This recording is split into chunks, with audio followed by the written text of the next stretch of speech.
मी आमच्याच राज्य सरकारला विचारतोय की तुमचं डोकं ठिकाणावर आहे का?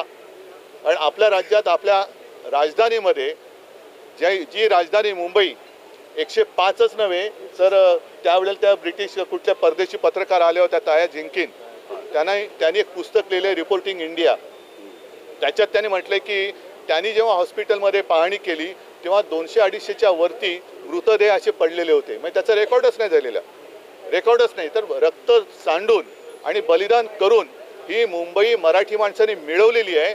मला संघाला आणि भाजपला सांगायचं आहे की ज्या ज्या वेळेला मुंबईवरती संकट येतं तेव्हा आम्ही सगळे मुंबईकर म्हणून महाराष्ट्रातले सगळे नागरिक म्हणून एकमेकाला वाचवण्यासाठी पुढे जातो। मग ती नैसर्गिक आपत्ती असेल, जर अतिरेक्यांचा हल्ला असेल, अगदी 92-93च्या दंगलीमध्ये सुद्धा गुजराती माणसानं सुद्धा हिंदू म्हणून वाचवणारी शिवसेना होती। हे वाद लावून पळतात, वाद लावतात आणि पळून जातात।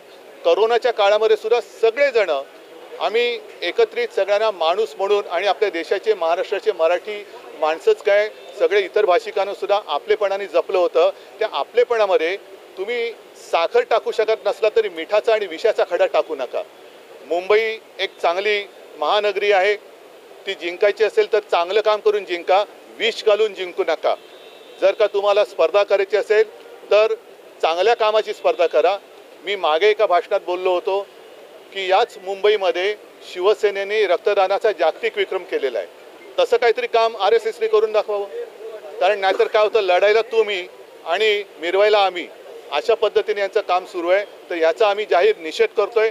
माझी तर मागणी आहे की ही अशी विषवल्ली या सरकारने वेळीच ठेचली पाहिजे आणि नाहीतर या जोशींनी तामिळनाडूमध्ये आजच स्टॅलिनचं आलेलं आहे की त्यांनी भाषिक आता वाद सुरू केलेला आहे। म्हणजे भाजप आता उत्तर विरुद्ध दक्षिण असा आपला देश तोडायला निघालेला आहे। सगळे दक्षिणेतली राज्य आणि तामिळनाडूमधले सगळे पक्ष हे तुम्ही पाहत आहात महाराष्ट्राच्या कुशीतलं GK न्यूज मराठी, सात जनतेची, भूमी महाराष्ट्राची।